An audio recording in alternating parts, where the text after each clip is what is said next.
Hello student, देखिए आज electrostatic में एक इम्पॉर्टेंट टॉपिक पढ़ेंगे Coulomb's law. Coulomb's law mainly जो बनाया था वो ऑगस्टिन कूलम था। उसने एज सच 1785 के आसपास बहुत सारे नंबर ऑफ एक्सपेरिमेंट किए। किससे रिलेटेड कि दो चार्जेस अगर हम लें तो उनमें फोर्स जो होती है वो एज सच किस चीज़ पर डिपेंड करती है।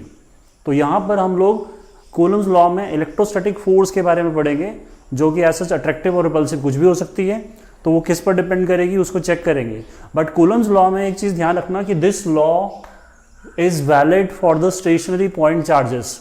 तो यहाँ पर मैंने लिखा कि ये जो चार्जेस है ना, ये वाले, ये क्या होने चाहिए? एज सच पॉइंट चार्जेस होने चाहिए। पॉइंट चार्जेस वो होती हैं जिसका साइज क्या होता है? नेग्लिजिबल, मतलब हम इनको बहुत छोटा मानते हैं, इनको साइज को बड़ा नहीं करना है, ठीक है। और दोनों चार्जेस क्या होने चाहिए? ऐसा साथ में स्टेशनरी भी होने चाहिए। तो this law is valid for the stationary point charges. अब स्टार्ट करते हैं कि यहां पर कूलम ने किया क्या। उसने कहा कि दो चार्जेस के बीच में जो फोर्स है that is product of a magnitude of two charges. दो चार्जेस का मैग्नीट्यूड प्रोडक्ट वाइज फोर्स के डायरेक्टली प्रोपोर्शनल है। और इसका मीनिंग ये बना कि जैसे जैसे दो चार्जेस का आप मैग्नीट्यूड बढ़ाते जाओगे वैसे वैसे फोर्स बढ़ती जाएगी। Is it clear? और दूसरा उसने कहा कि force is directly proportional to the 1/r²। मतलब दोनों चार्जेस के बीच में जो डिस्टेंस है ना वो क्या होना चाहिए? एज सच स्मॉल होना चाहिए। जितना ज़्यादा डिस्टेंस कम होगा उतना फोर्स ज़्यादा होगी, और जितना डिस्टेंस बढ़ेगा दो चार्जेस के बीच में उतना ज़्यादा क्या होगा? एज सच फोर्स कम होगी। तो ये दो चीज़ों को उसने एक्सपेरिमेंटली कंफर्म किया, उसके बाद ये लिखा और फिर उसको उसने मिलाया। मिलाने में हम यहाँ पर बना देते हैं Q1 Q2/r², ठीक है।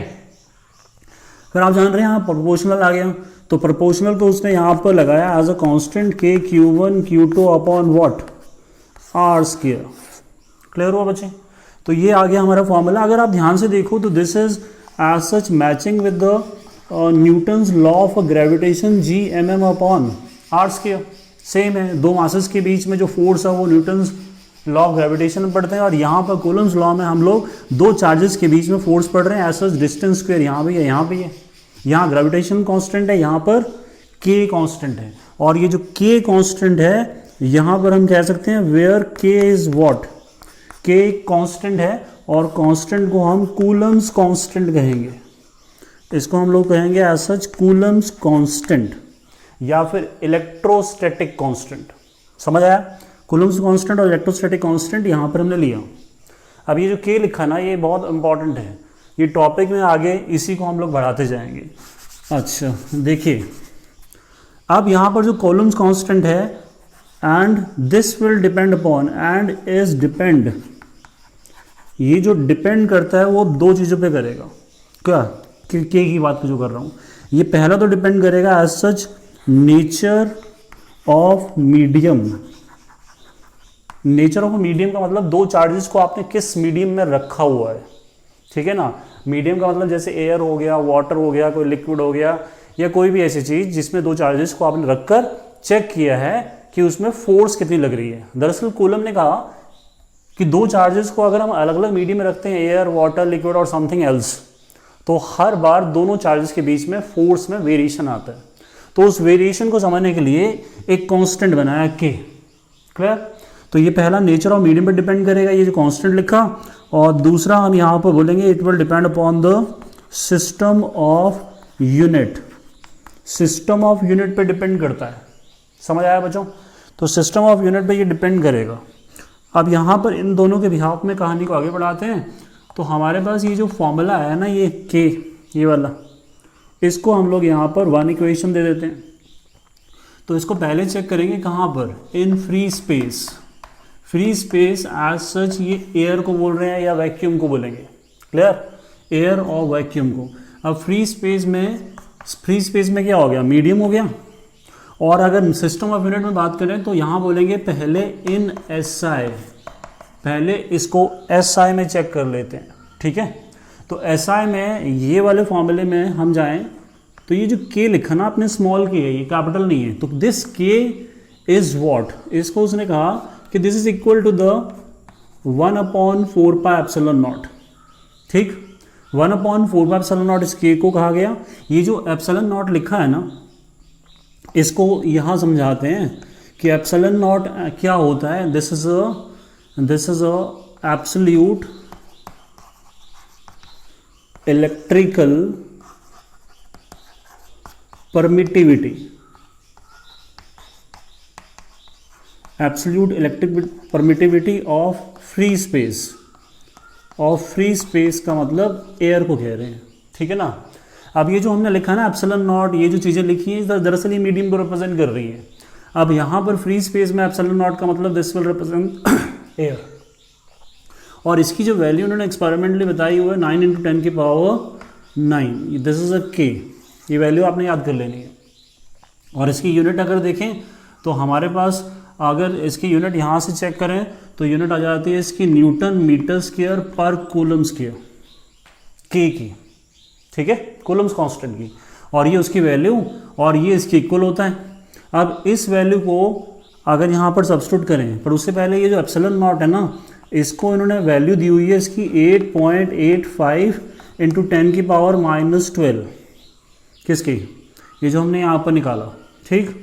और अगर इसकी यूनिट ढूंढे तो ये आ जाएगा कूलम स्क्वायर पर newton metre square. Is that clear. आपने एक वैल्यू एप्सिलॉन नॉट की एक याद कर लेनी है और एक के की वैल्यू याद कर लेनी है। अब इस वाली के की वैल्यू को आपने यहाँ सब्स्टिट्यूट करना है, जरा ध्यान से देखो, इसको यहाँ सब्स्टिट्यूट कर दो, तो सब्स्टिट्यूट करने पर आपका फोर्स का formula 1/4πε0 Q1 Q2/r² mod. This is a force between the two charges in air. देखो इसमें अब चेक करेंगे इन CGS, हम लोग पढ़ रहे हैं फ्री स्पेस में SI में। अब SI में हमने देखा कि एक ही वैल्यू क्या होती है 1/4πε0 बोलते हैं इसको, और ये इसका नाम है एब्सोल्यूट इलेक्ट्रिक परमिटिविटी। अब यहाँ पर CGS में जाते हैं तो ये जो K की वैल्यू ना वो हम लेते हैं 1, ठीक, इसको 1 लेते हैं। तो हमारे पास 1 को कहाँ पुट करना है, इक्वेशन नंबर 1 में।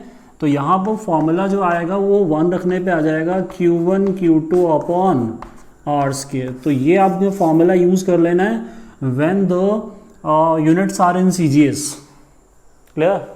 और जब आपकी SI यूनिट्स होंगी तब आप इस फॉर्मूले को यूज कर लेंगे, क्लियर। अब आ जाइए मीडियम में, मतलब ये बात हमने की फ्री स्पेस मतलब एयर में। अब मीडियम में मतलब एयर के अलावा वाटर, लिक्विड या कुछ भी, तो दूसरा कोई भी मीडियम होगा, तब हमारे पास फॉर्मूले में क्या चेंज आता है।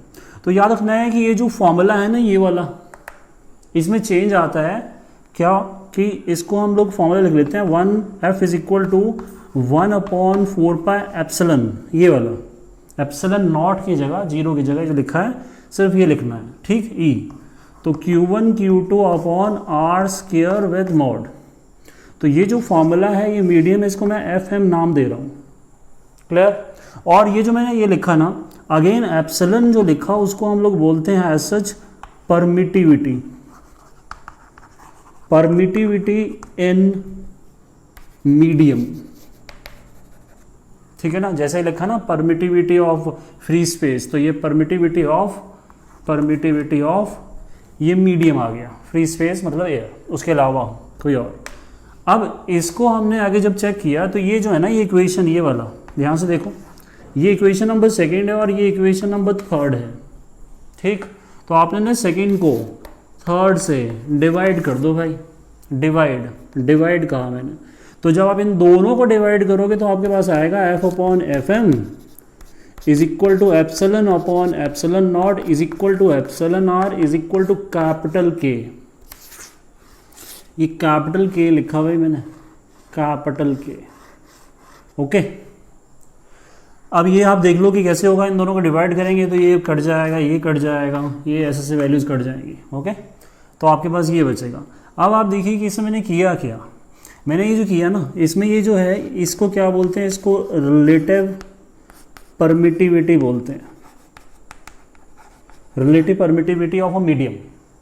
और ये जो K लिखा, ये अगेन एक इंपॉर्टेंट चीज़ आ गई, मतलब ये जो हमने तामझाम है वो अभी ये इसके अंदर सारा काम होगा, वो है K क्या होता है। K हमारे पास यहाँ लिख देता हूँ, this is a dielectric constant, इसको डाइलेक्ट्रिक कांस्टेंट बोलेंगे।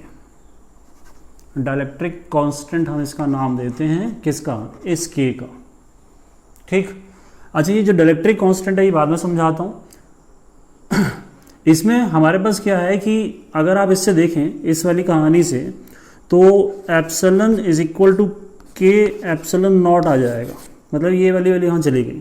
ठीक है, अब ये जो एप्सिलॉन है वो ये पड़ा है, तो इसको वैल्यू को जब आप यहाँ डालोगे तो ये आपके पास मीडियम का फॉर्मूला 1/4 पाई एप्सिलॉन नॉट के Q1 Q2 upon R square हो जाएगा। Is it clear? ठीक, तो इन केस ऑफ मीडियम आपने ये वाला फॉर्मूला यूज करना है, और इन केस ऑफ एयर आप ये वाला यूज करोगे। समझ आया? अब इसमें जो मैंने डाइलेक्ट्रिक कांस्टेंट की बात की तो उसको देखिए, यहां पर मैंने इस के बारे में कहना था, तो ये जो के है मैं कह रहा हूं के इज अ डाइलेक्ट्रिक कांस्टेंट। ये dielectric constant of a medium है, मतलब हम ये कह सकते हैं कि ये मीडियम को रिप्रेजेंट करता है। और अगर कोई पूछे कि ये होता क्या है, तो आपने बोलना है कि it is the ratio of the force of interaction between the two charges in air to the medium. मतलब दो चार्जेस में फोर्स एयर और मीडियम में कितनी है उसका रेशियो को हमने के कह दिया। और इसको आगे जाकर हम लोग कैपेसिटर पढ़ेंगे टॉपिक, वहां पर मैं आपको और अच्छी तरह समझाऊंगा।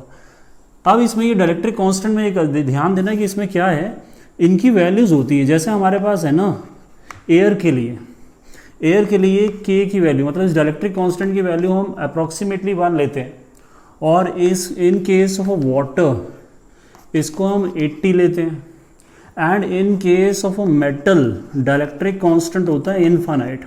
इस तरह से क्या है कि हर एक अलग अलग मीडियम के लिए, मटेरियल के लिए डाइलेक्ट्रिक कांस्टेंट अलग अलग वैल्यू है।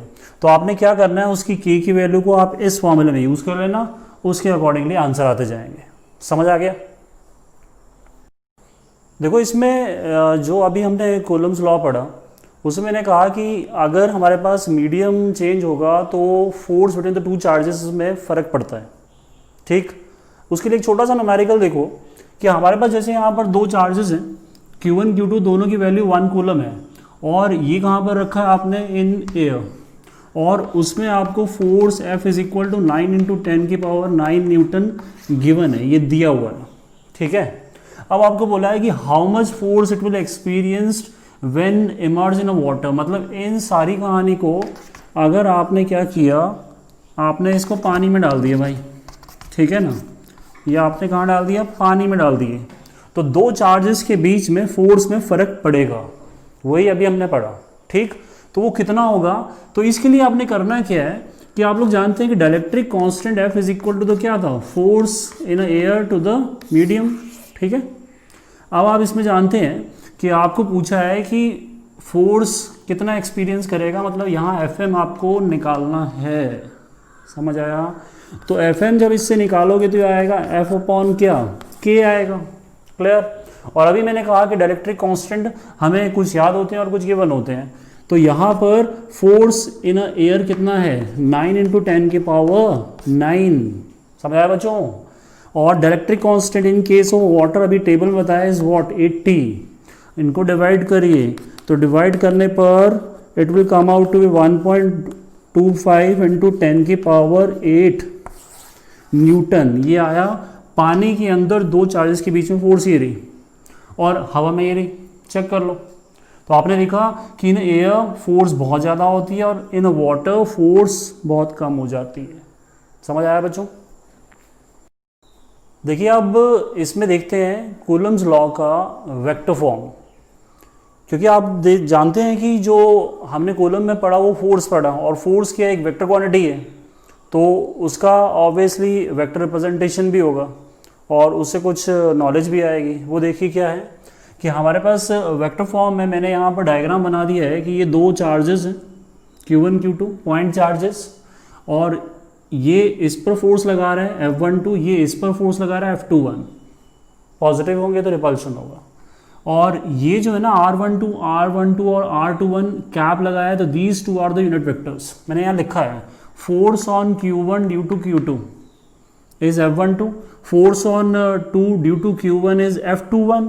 ठीक, और R12 कैप लिखा है, cap is a unit vector और unit vector directed from Q1 to Q2 R12 आप देख लो 1 से 2 तक, 1 से 2 मतलब इसकी डायरेक्शन उधर की तरफ ली हमने, क्योंकि यूनिट वेक्टर डायरेक्शन को रिप्रेजेंट करता है। और ये वाला R21 unit vector directed from 2 to 1। ठीक, अब ये लिखा कूलम का फॉर्मूला जो अभी हमने प्रूफ किया कि F12 is 1/4 Q1 Q2 upon R2 और यहाँ पर मैं लिख दिया R21 कैप, क्योंकि ये वेक्टर है तो ये इसकी डायरेक्शन रिप्रेजेंट कर रहा है। आप देख लो F12 इधर की तरफ है तो इसकी डायरेक्शन भी इधर आ गई, और F21 में देखें तो इसकी जो डायरेक्शन है वो कौन रिप्रेजेंट कर रही है, तो ये F21 में R21 कैप आएगा, बाकी फॉर्मूला वही है।